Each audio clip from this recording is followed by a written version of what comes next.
I've always enjoyed some of the common sense philosophy of the early Greek philosophers. And I've been looking at this book called The Art of Living, the Classical Manual on Virtue, Happiness, and Effectiveness. And it's the teachings of one of the Stoic philosophers named Epictetus, as it goes. Anyway, there's a writing here called No Shame, No Blame that I thought I would share with you. If it is our feelings about things that torment us rather than the things themselves, it follows that blaming others is silly. Therefore, when we suffer setbacks, disturbances, or grief, let us never place the blame on others, but on our own attitudes. Small-minded people habitually reproach others for their own misfortunes. Average people reproach themselves. Those who are dedicated to a life of wisdom understand that the impulse to blame something or someone is just foolishness, that there is nothing to be gained in blaming, whether it be others or oneself. One of the signs of the dawning of moral progress is the gradual extinguishing of blame. We see the futility of finger-pointing. The more we examine our attitudes and work on ourselves, the less we are apt to be swept away by stormy emotional reactions in which we seek easy explanations for unbidden events. Things are simply what they are. Other people think what they will think. It's no concern to us. No shame, no blame. You know, that's one of the things I thought early on in my life was this idea, if I blame someone else, that means I put the power on them to ruin my life or to mess my life up. And that makes me a victim, and that takes the power away from me to change anything.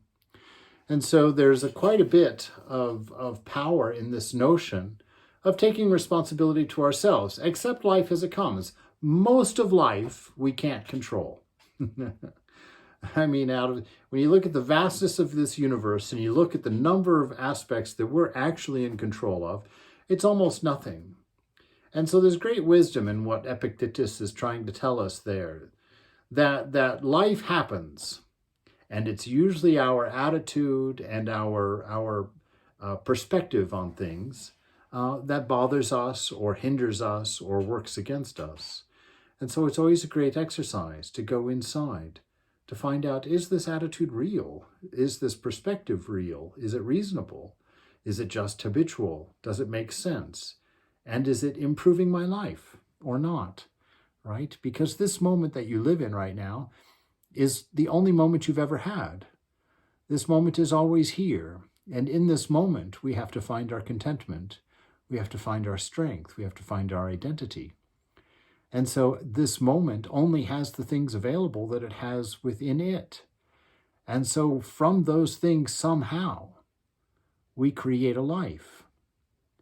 We take responsibility to set our attitudes in a good way, to see oneness in each other so that we can find respect, so that we can find love, so that we can find wisdom in each other, so that we can develop those great virtues of compassion and empathy and caring and helpfulness, to build a beautiful moment, a moment that we can live in, a moment that is beautiful to live in, enjoyable to live in, and healthy to live in.